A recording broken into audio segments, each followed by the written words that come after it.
Phoenix கற்பனையிலும் புராணங்களிலும் வாழும் ஒரு மாய பறவை. நெருப்பினாலும் மந்திரத்தினாலும் ஆனது. அதன் இறகுகள் வானவில்லின் எல்லா நங்களிலும் மின்னும். அதன் பாட நோய்களை குஜிவு செய்து உடைந்த இதயங்களை சரி செய்யும் என்று சொல்லப்படுது. ஆனா பீனிக்ஸ் பறவையை பற்றிய மிகவும் ஆச்சரியமான விஷயம் என்னவென்றால் அது மீண்டும் பிறக்கும் திறன் கொண்டது. அதன் வாழ்க்கையின் முடிவில் பீனிக்ஸ் தீப்பிழம்புல வெடிக்கும். அந்த சாம்பலில் இருந்து ஒரு புதிய பீனிக்ஸ் உயரும். முன்னவிட வலிமையானது மற்றும் சக்தி வாய்ந்தது. இறப்பு மற்றும் மறுபிறப்பு சுழற்சி நம்பிக்கையின் அடையாளமாயிருந்தது. கடினமான காலங்களில் சூழல் வாழ்க்கை ஒரு வழியை கண்டுபிடிக்கும் என்பதை அது அனைவருக்கும் நினைவூட்டியது. ஒரு மலை உச்சியில லவங்கப்பட்டை மற்றும் வெள்ள போலத்தால் ஆன சூட்டில் ஒரு பீனிக்ஸ் அசைந்தது.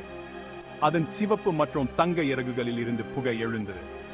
நெருப்பு அந்த அற்புதமான உயிரினத்தை விழுங்கியது. அது அலறியது. அந்த சத்தம் பயங்கரமாகவும் அழகாகவும் இருந்தது. இது முடிவு அல்ல, இது ஒரு தொடக்கம். சாம்பலில் இருந்து ஒரு சிறிய நுங்கக்கூடிய பறவை வெளிப்பட்டது. அது பீனிக்ஸ் மறுபடி எடுத்தது. அதன் கடந்த வாழ்க்கையை பற்றி எந்த நினைவும் இல்லை. அதன் நோக்கம் பற்றிய உள்ளுணர்வு அறிவு மட்டுமே. உலகை அச்சுத்தோம் இருளை அது கண்டுபிடிக்க வேண்டும். அது வெளிச்சத்தை திரும்ப வர வேண்டும். உலகம் ஒரு காலத்தில் சிரிப்பினாலும் மகிழ்ச்சியினாலும் நிறைஞ்சிருந்தது. இப்போது அது பயத்தில் மூழ்கியுள்ளது. மால்கோர் என இருண்ட சூனியக்காரன் ஒரு மந்திரத்தை செய்திருந்தான்.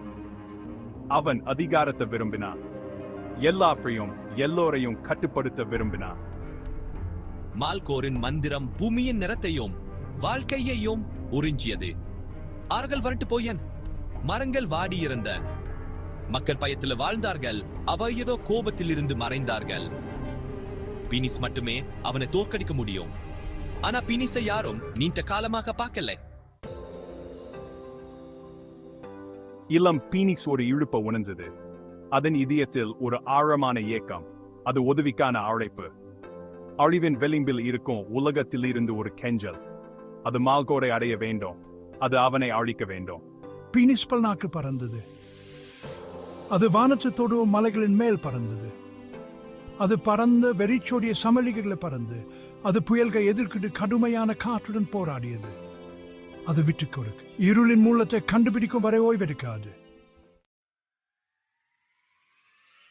பீனிக்ஸின் பயணம் அது ஒரு மறைக்கப்பட்ட பொள்ளத்தாக்கிக்கு இட்டு சென்றது.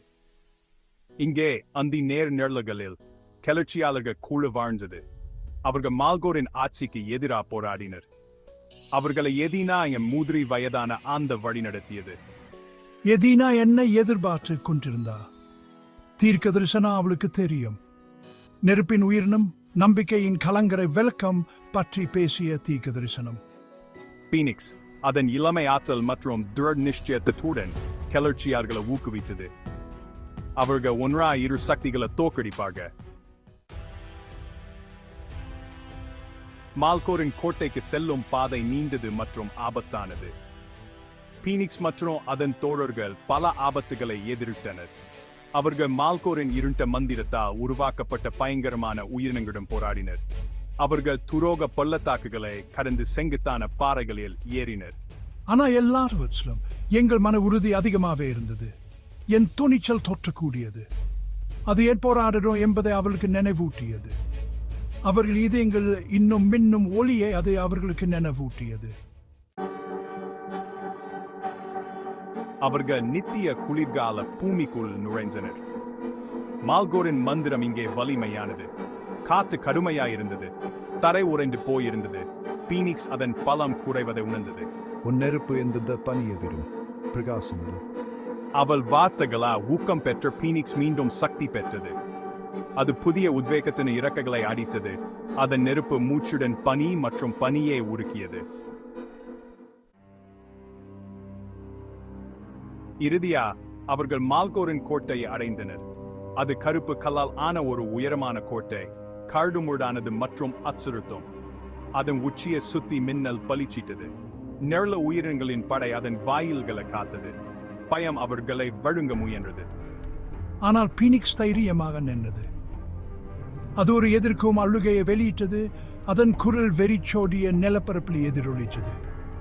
மால்கோரின் ஆட்சியை முடிவுக்கு கொண்டு வருவதற்கான நேரம் வந்துவிட்டது. அதன் விதியை நிறைவேற்றும் நேரம் வந்துட்டது. மால்கோர் தோன்றினான்.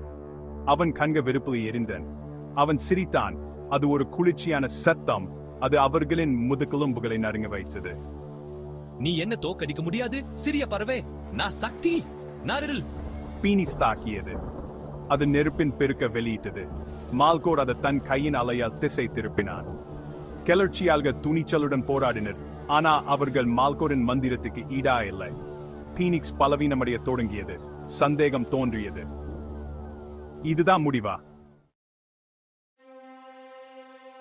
மால்கோர் பீனிக்ஸை வானத்திலிருந்து தாக்கினான். அந்த தாக்குதல் அந்த உயிரினத்தின் மூச்சை நிறுத்தியது. அது எழுந்திருக்க போராடியது. அதன் உடல வலியால துடிச்சது. மால்கோர் அதன் மேல் சாய்ந்தா. அவன் சிரிப்பு காதுகளை எதிரொலிச்சது. தங்கள் நண்பர் வழுவதை பார்த்த கிளர்ச்சியாளர்கள் புதிய சீற்றத்துடன் தாக்கினர். எதினா கீழே பாய்ந்தாள். அவள் நகங்க வெளியே நீட்டின. ஆனா மால்கோர் அவளை எளிதாக தட்டிவிட்டான்.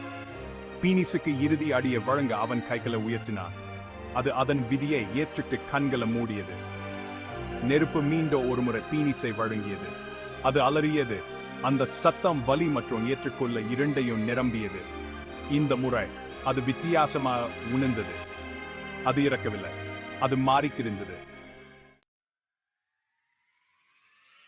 நெருப்பு அணைந்ததும் மால்கோர் ஆச்சரியத்துடன் பார்த்தான்.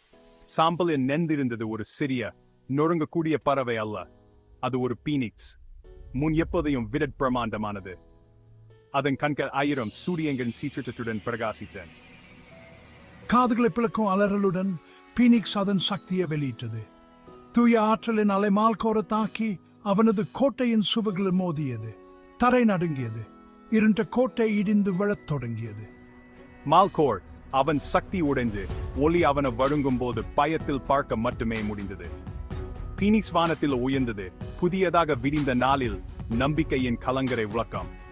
இருள் மறைந்து விட்டது. உலகம் ஒளி மற்றும் அரவணைப்பில் குளித்தது. பீனிக்ஸ் அதன் விதியை நிறைவேற்றியது. அது வெளிச்சத்தை திரும்ப கொண்டு வந்தது.